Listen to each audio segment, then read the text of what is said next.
ये जो डिवाइस मेरे हाथ में है, ये आपके अनअट्रैक्टिव लुक्स का एक कारण बन रहा है। ऐसा अगर मैं आपको कहूं तो क्या आप चौंक जाओगे? देखिए, चौंकने की आवश्यकता नहीं है, क्योंकि 2021 में इथियोपिया के अंदर एक स्टडी कंडक्ट की गई थी और 2023 में भी वही रिसर्च दोबारा से कंडक्ट की गई। 2025 में एक मेटा एनालिसिस कंडक्ट किया गया, जिसमें 10,000 लोगों ने पार्टिसिपेट किया और पाया गया जिन भी लोगों का स्क्रीन टाइम 6 घंटे से ज्यादा का होता है, उनके पोस्टर में कुछ कुछ चेंजेस देखे जाते हैं, जो कि उन्हें थोड़ा बहुत अनअट्रैक्टिव लुक देते हैं। आइए इसे थोड़ा सा गहराई में समझते हैं। हमारी जो गर्दन है, वो कुछ इस तरीके से डिजाइन है कि जो हमारा सर है उसका भार हमारी गर्दन में ट्रांसफर हो सके। गर्दन की जो मांसपेशियां हैं उन पे हमेशा हमारे सर का 4 से 5 किलो का जो वजन है वो ट्रांसफर होता रहता है। लेकिन क्योंकि जमाना बदल गया है, हम लोग अब ज्यादातर टाइम हमारे फोन में स्क्रॉल करने में लग गए हैं। तो जब भी हम फोन स्क्रॉल करने के लिए गर्दन नीचे करते हैं तो उसका जो ये एंगल है ये थोड़ा आगे और नीचे की तरफ शिफ्ट हो जाता है। इसकी वजह से वो जो 5 किलो का भार था वो बढ़ता हुआ 10 किलो, एंगल चेंज होने पे 15 और धीरे धीरे 30 किलो तक वजन हमारी मसल्स पे बढ़ जाता है। अब आप ही सोचिए, जो मसल्स 5 किलो तक वजन उठाने के लिए काम कर रही थी, क्या वो उसी तरीके से अपना काम 30 किलो वजन उठाने पे कर पाएगी? ये डिपेंड ये भी करता है कि हम कितने समय तक फोन का इस्तेमाल कर रहे हैं। आजकल लगभग सभी का स्क्रीन टाइम 6 घंटे से 7 घंटे तक हो रहा है। अब मैं कुछ नहीं बोलूंगी, आप ये फोटो देखिए, इसमें जो आदमी है और ये फोटो देखिए, इसमें जो आदमी है, इन दोनों को जब आप एक ही रूम में या एक ही जगह देखेंगे तो देखते ही इनकी जो पर्सनैलिटी है वो इनका पोस्चर ही रिफ्लेक्ट कर देगा।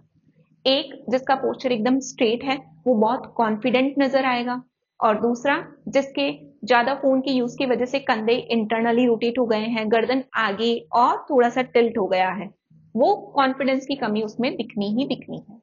चलो, ये तो बात हुई पर्सनैलिटी की। अब बात करते हैं कि इसकी वजह से हमें क्या दिक्कतों का सामना करना पड़ जाता है। देखिए, ये जो भी हमारी सर्वाइकल की एक्सटेंसर्स मसल्स हैं, इनको गर्दन के आगे होने की वजह से ज्यादा काम करना पड़ता है, और जो हमारी फ्लेक्सर्स होती है उनके काम में थोड़ी कमी आ जाती है, जिस वजह से ये तो वीक हो जाती है और ये पूरी स्ट्रेन में चली जाती है। इसी के साथ इसका जो दर्द है वो शुरुआत में हो सकता है कि सिर्फ पेशेंट ऊपर के हिस्से में ही कंप्लेन करे, लेकिन धीरे धीरे बढ़ता बढ़ता वो पूरे हाथ से होता हुआ अंगूठे तक आने लग जाता है।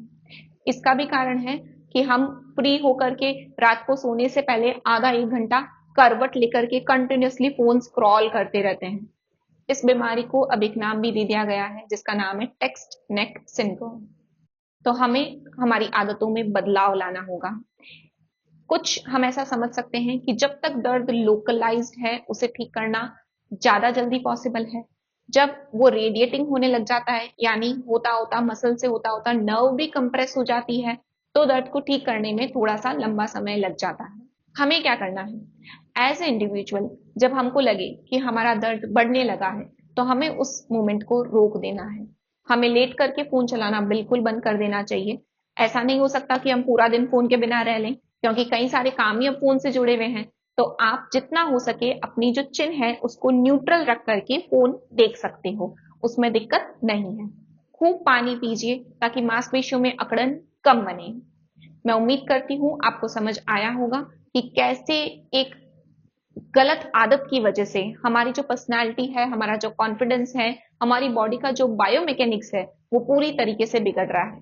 तो अगर आप कॉन्फिडेंट दिखना चाहते हैं, पेन फ्री रहना चाहते हैं, और आपको फ्रस्ट्रेशन नहीं चाहिए जो कि पेन की वजह से बनने ही वाली है, तो आप इस तरीके से अपने पोस्चर को खराब मत करिए।